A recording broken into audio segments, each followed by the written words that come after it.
में आपके बाकी विचारों को भी सम्मिलित करूंगा। वीरेंद्र जी भी हमारे साथ इस कार्यक्रम में जुड़ चुके हैं। वीरेंद्र जी, कल जब खबर आई कि शिवपाल यादव और अखिलेश यादव एक हो गए हैं, तो लेकिन कल काउंटिंग के शोर में ये एक पॉलिटिकल घटनाक्रम रह गया था। पॉलिटिकल ऑब्जर्वर्स का ये मानना है कि ये जो चाचा भतीजा का अलायंस है ये बीजेपी को चुनौती देने में सक्षम है। क्या आप भी ऐसा मानते हैं? देखिए, उत्तर प्रदेश में अगर कोई चुनौती बीजेपी को दे रहा है तो समाजवादी पार्टी ही लड़ रही है। अगर सपा न लड़ती तो ये कांग्रेस और बसपा तो उपचुनाव लड़े ही नहीं थे। फिर कौन जाता? एमआईएम लड़ने जाती कि लोकदल लड़ने जाती? रही बात मुलायम सिंह के जाने के बाद, जो उनके जीवन काल में नहीं हो पाया वो उनके जाने के बाद इस उपचुनाव में हुआ। बीजेपी ने एक सीट जीती जरूर, लेकिन एक टाइम ऐसा था कि जब समाजवादी पार्टी आगे चल रही थी लगातार सभी सीटों पर। और शिवपाल यादव के आने का असर ये है कि मैनपुरी में डिम्पल यादव को लाखों वोटों से बढ़त मिली। शिवपाल यादव को आप एक ऐसे नेता के तौर पर देख सकते हैं जिसने परिवार की खातिर त्याग किया, बलिदान किया, अपमान सहे, लेकिन वो आखिरी में फिर इस कुनबे को बचाने के लिए साथ आ गए। गुस्से में बहुत सारे निर्णय होते हैं। वो फिरोजाबाद में चुनाव लड़े, वहाँ हार गए, लेकिन जब मौका फर्ज निभाने का जब आया परिवार में, तो वो वहाँ पर खड़े रहे और अपनी पार्टी का 6 साल बाद आज उन्होंने विलय करने का ऐलान कर दिया। तो देखिए, अपमान सहकर भी अगर बच्चों को भोजन देने की कला किसी को ईश्वर ने दी है तो वो सिर्फ माता पिता को दी है। और जो खून के रिश्ते होते हैं वो जीवन में अलग नहीं हो सकते। चाहे जितना पानी पे लाठी मारो, बाद में फिर वो आके उसी में मिल जाएगा। आप इसको उसी नज़रिए से देखिए।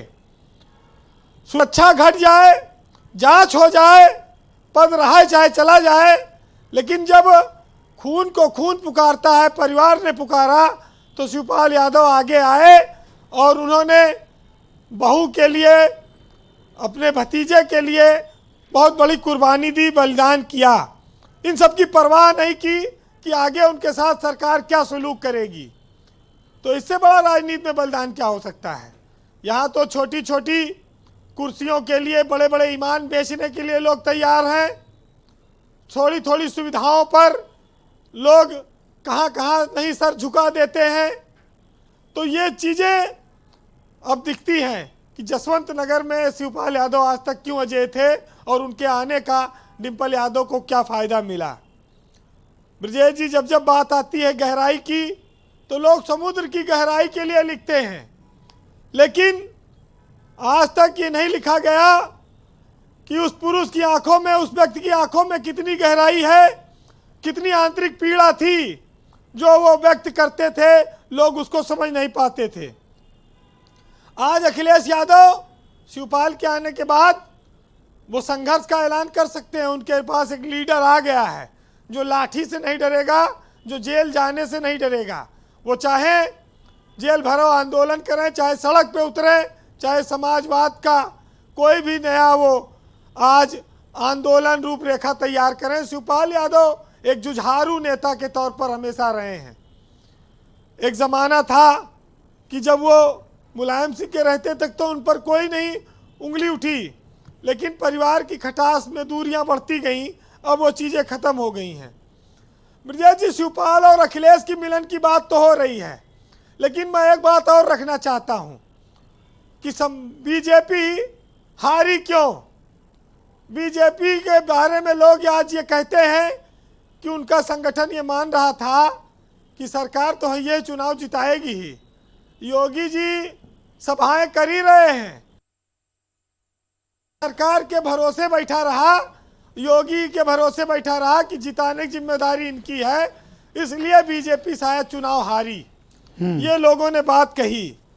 अब अकेले एक आदमी के दम से अगर चुनाव मेहनत से जीता जाता तो संगठन की जरूरत क्यों थी। लेकिन खैर, बात आती है शिवपाल यादव पर।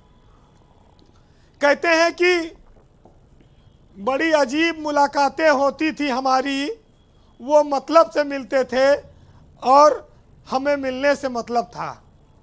एक दौर ऐसा भी आया, लेकिन तुम्हारे पास हूँ, लेकिन जो दूरी है समझता हूँ, और तुम्हारे बिन मेरी हस्ती अधूरी है समझता हूँ। अच्छा, ये दोनों मिले हैं तो इसका पॉलिटिकल इम्पैक्ट क्या होगा? शिवपाल यादव की भूमिका समाजवादी पार्टी में क्या होगी अब देखिए, और शिवपाल ये के गार्जियन मिलने बता रहे हैं, से- सुनील शासन जी कह रहे हैं गार्जियन, मतलब ये तो साइड वाली देखिए, अब बात होगी। शिवपाल के आने से लोकसभा चुनाव की सपा की तैयारियों पर साफ असर पड़ेगा।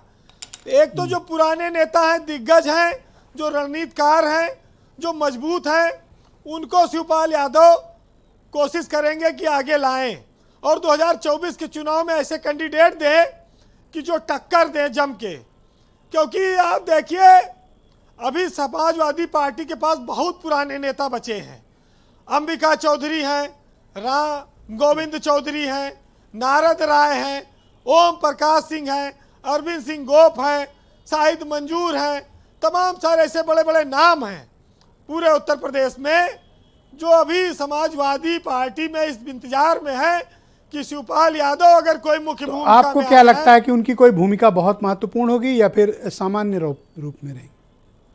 देखिए, अगर महासचिव बनाएंगे तो कुछ नहीं होगा।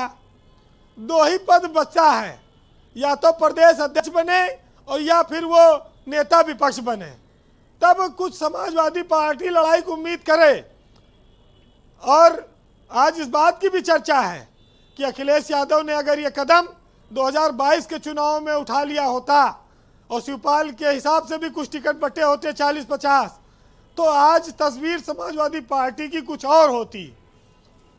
तो जो दूरियां, जो कमियां रह गई, उनको तो पूरा करना होगा। देखिए, अब हाथ फैला के नहीं मांगा जाएगा, कुछ देना है तो सम्मान के साथ देना, और जो संघर्ष तभी हो पाएगा। तो कुल मिला के बात इतनी है ब्रजेश जी बीरेन जी। बहरहाल शिवपाल यादव और अखिलेश एक परिवार हैं, एक खून है, रिश्ते में भले चाचा भतीजा हैं, अलग हो गए थे, लेकिन जब पुकार हुई, जब संकट आया, जब परिवार की बात आई तो एक हो गए। जी तो सुनिएगा, एक साहित्यकार ने लिखा है इसी पर कि मेरे जीने और मरने में तुम्हारा नाम आएगा, और मैं सांसें रोक लूं फिर भी यही इल्जाम आएगा, और हर एक धड़कन में जब तुम हो तो फिर अपराध का मेरा, अगर राधा पुकारेगी तो फिर घनश्याम आएगा। बहुत शुक्रिया आपका वीरेंद्र जी, बहुत बहुत धन्यवाद। बहनों भाइयों, इस पर चर्चा को आगे बढ़ाते हैं। मेरे साथ भारतीय जनता पार्टी